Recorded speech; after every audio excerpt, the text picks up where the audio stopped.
বহিরাজ্যে মৃত্যুবরণ করা নাগরিকদের দেহ বাড়ি পৌঁছাতে আসাম সরকারের শ্রদ্ধাঞ্জলি প্রকল্পে উচ্ছ্বসিত দাক্ষিণাত্যে প্রবাসীদের সংস্থা বরাক যুব সংগঠন আসাম ট্রাস্ট। সরকারের এমন পদক্ষেপকে সাধুবাদ জানিয়ে আসামে মুখ্যমন্ত্রী ডক্টর হিমন্ত বিশ্ব শর্মার প্রতি কৃতজ্ঞতা প্রকাশ করে প্রশংসায় ভাসালেন নানা পেশায় কর্মরতদের কল্যাণে কাজ করা বরাক যুব সংগঠনের কর্মকর্তারা। প্রসঙ্গত, রাজ্যের বাইরে কাজে কিংবা পড়াশোনার জন্য গিয়ে কেউ মারা গেলে সরাসরি সরকারি উদ্যোগে মৃতদেহ বাড়িতে পৌঁছানোর ব্যবস্থা করতে বিগত দিনে কর্ণাটক সফরের সময় আসামের মুখ্যমন্ত্রীর সঙ্গে সংস্থার সভাপতি সাদুল্লাহ বরভূয়ার নেতৃত্বে এক প্রতিনিধি দল সাক্ষাৎ করে আবেদন জানিয়েছিল বরাক যুব সংগঠন আসাম ট্রাস্টের পক্ষ থেকে। বহিরাজ্যে কর্মরতদের কল্যাণে বেশ কয়েকটি দাবি দেওয়ার মধ্যে প্রথমেই ছিল মৃতদেহ বাড়ি পৌঁছে দেওয়ার দায়িত্ব সরকারকে নিতে হবে, আর সেই সময় সংস্থার তরফে দেওয়া স্মারকপত্র মুখ্যমন্ত্রী গ্রহণ করে আশ্বস্ত করেছিলেন শীঘ্রই তাদের দাবি পূরণ করা হবে। এদিকে সদ্য আসাম মন্ত্রিসভার বৈঠকে শ্রদ্ধাঞ্জলি নামের প্রকল্পে শিলমোহর দিয়ে বরাক যুব সংগঠনের প্রথম দাবি পূরণ করায় বরাক যুব সংগঠনের কর্ণাটকের রাজধানী বেঙ্গালুরু স্থিত কার্যালয়ে এক প্রেস বিবৃতিতে আসামের মুখ্যমন্ত্রী ডক্টর হিমন্ত বিশ্ব শর্মাকে আসামের সর্বকালের সেরা মুখ্যমন্ত্রী আখ্যায়িত করেন সংগঠনের কর্মকর্তারা। তারা দাবি করেন, শুধু আসামই নয়, গোটা দেশের মধ্যে কর্মতৎপর এবং প্রতিশ্রুতি পূরণের জন্য শীর্ষস্থান দখল করেছেন ডক্টর হিমন্ত বিশ্ব শর্মা। উল্লেখ্য, বরাক যুব সংগঠন দীর্ঘদিন ধরে কর্ণাটকে বরাক এবং ত্রিপুরার বাঙালিদের কল্যাণে কাজ করে আসছে। বিশেষ করে কোনো দুর্ঘটনা বা অসুস্থতা নিয়ে সমস্যায় পড়লে বা কারোর আকস্মিক বা দুর্ঘটনায় মৃত্যু ঘটলে অর্থাভাবে দেহ বাড়িতে পৌঁছানো নিয়ে জটিলতা দেখা দিলে তখন বরাক যুব সংগঠন আসাম ট্রাস্টের নিজস্ব তহবিল এবং চাঁদা সংগ্রহ করে এইসব মৃতদেহকে বাড়িতে পৌঁছে দেওয়ার ব্যবস্থা করেন এবং অসুস্থদের চিকিৎসার ব্যবস্থা করে দেওয়ার মহৎ কাজে নিয়োজিত রয়েছে। আমাদের হাতে মন্তব্য রয়েছে বরাক যুব সংগঠনের প্রধান সাদুল্লাহ বরভূয়ার। শুনবো তার বক্তব্য। আসসালামু আলাইকুম, নমস্কার। আজকে আমরা বরাক যুব সংগঠন থেকে এখানে উপস্থিত হয়েছি। উপস্থিত হওয়ার আমাদের গতকালকে একটা আমরা নিউজ দেখছি, যে নিউজটা দেখে আমরা অনেক বেশি আনন্দিত হয়েছি। আর আনন্দিত হয়ে আমরা আসামের মাননীয় মুখ্যমন্ত্রী ডক্টর হিমন্ত বিশ্ব শর্মা ডাঙ্গরিয়ারে আমরা অশেষ ধন্যবাদ দিতাম চাই আমাদের বরাক যুব সংগঠনের পুরা টিমের পক্ষ থেকে, যে আমরা এখানে আসামের মাননীয় মুখ্যমন্ত্রী হিমন্ত বিশ্ব শর্মা ডাঙ্গরিয়া 1 মার্চ 2023 ইংরেজিত কর্ণাটকের ইলেকশন ক্যাম্পেইন আসলাম। হওয়ার পরে তাহলে আমরা একটা মেমোরান্ডাম দিছিলাম, যে মেমোরান্ডামটার মাঝে আমরা 3-4টা দাবি আসলো। যে এর মাঝে আমরা একটা দাবি আসলো, যে আমরা আসাম থেকে আগত বিভিন্ন জেলার মানুষ বহু রাজ্যের মাঝে কর্মরত অবস্থা বা কর্ম তাল্লাশিতে এখানে আয় আবার পরে কোনো মানুষ মারা যায় বা কোনো স্টুডেন্ট এখানে আবার পরে মারা যায়, এই মানুষগুলোর বাড়িতে পৌঁছে দেওয়ার লাগে আমরা কোনো সুব্যবস্থা আসলো না।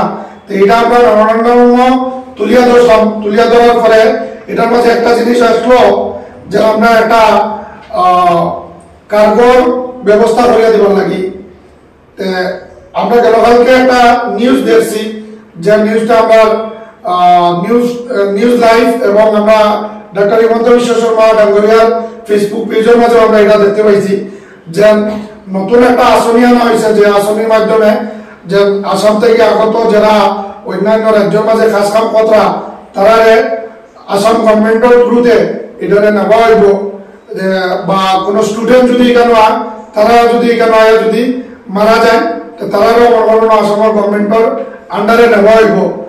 এর লাগে আমরা আজকে বরাক যুব সংগঠনের পক্ষ থেকে এবং আমাদের পুরা আমরা ভিউয়ার্সের পক্ষ থেকে এবং পুরা আসামবাসীর পক্ষ থেকে আমাদের আসামের মাননীয় মুখ্যমন্ত্রী ডক্টর হিমন্ত বিশ্ব শর্মা ডাঙ্গরিয়ারে অশেষ ধন্যবাদ জানাইয়া, যেন এইরকম উদ্যোগ নেওয়ার লাগে।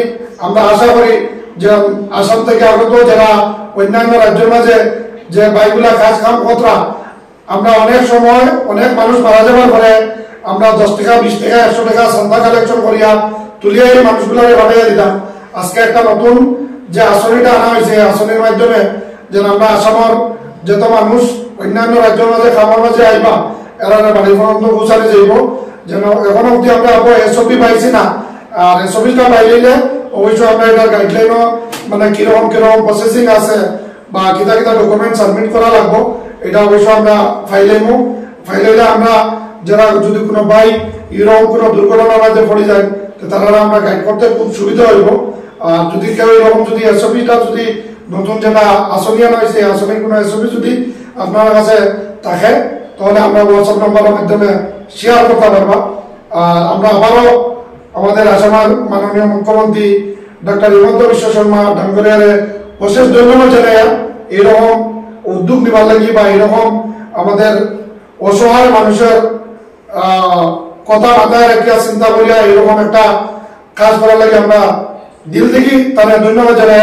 আর আমরা এরপরে আরো এক দুইটা রিকোয়েস্ট লেটারের মাঝে আসলো, আমরা যেটা দিছিলাম একটা আমরা ট্রেনের কথা আসলো যে আমরা একটা আমসফর ট্রেনেরও মাঝে আসলো যেটা আমসফর ট্রেনটা বন্ধ করিয়া আমরা বিএনসি ট্রেনটা দিবার লাগি, অথচ নাহলে আমসফর ট্রেনের রেটটা কম করার লাগি। আমরা আশা করি আমাদের আসামের মাননীয় মুখ্যমন্ত্রী স্যারে এটা খুব জলদি এটা করবা, কারণ বরাকবেলি এটা হলো কি ধর্মনগর থেকে এটা ট্রেনটা বাড়িয়া বরাকবেলি হইয়া এদিকে, আর এই ট্রেনটা অলমোস্ট মানে ফাইন্যান্সিয়াল ব্যাকওয়ার্ড জায়গা থেকে এর লাগি এই মানুষে এইগুলা পয়সা দিয়ে মনে করেন এফেক্ট করতে পারে না। প্লাস এই ট্রেনের মাঝে অনেক ছাত্র ছাত্রী অনেক আইতরা এখানে তারা মনে করেন আওয়া যাওয়ার লাগে অনেক বেশি অসুবিধা হলো। এর লাগে ট্রেনের যদি ইয়েটা করা হয়ে যায় রেটটা কমানো হোক বা ওটার পরিবর্তে অন্য কোনো যদি ট্রেন দেওয়া আমরা মনে করি খুব বেশি ভালো হইব। যত আসামের যুবক ভাই বোন সকল অন্য আসাম থেকে বাড়ি অন্যান্য রাজ্যের মাঝে কর্মরত অবস্থায় যদি কেউ মারা যায় একটা নাম্বার দেওয়া হয়েছে 112, এই নাম্বারের মাঝে যোগাযোগ করলে ডিজিপি থাকবো, ডিজিপির আন্ডারে এটা ভেরিফাইড হইব, ভেরিফাইড হয়ে ইয়ে করা হইব। আমরা এটার পরিবর্তে কিরকম ভেরিফাইড করা লাগবো বা কিরকম কিতা করা লাগবো আমরা এটা এসওপি পাওয়ার পরে আমরা পরবর্তীতে ভিডিওর মাঝে এটা কিরকম কিরকম জিনিসটা প্রসেস করা লাগবো এটা আমরা অবশ্যই ইনশাল্লাহ আপনারা আপডেট দিব। আর আমরা বরাক যুব সংগঠনের পক্ষ থেকে আমরা আবারও আমাদের আসামের মাননীয় মুখ্যমন্ত্রী হিমন্ত বিশ্ব শর্মা ডাঙ্গরিয়ারের অশেষ ধন্যবাদ জানাইয়া আমরা আজকে এখানে শেষ করলাম। আপনারা ভিডিওটি বসে আমাদের আসামের মাননীয় মুখ্যমন্ত্রী ডক্টর হিমন্ত বিশ্ব শর্মা স্যারের কাছে আপনারা পৌঁছাই দিবা, ভিডিওটি শেয়ার করিয়া। ধন্যবাদ। আসসালামু আলাইকুম, নমস্কার।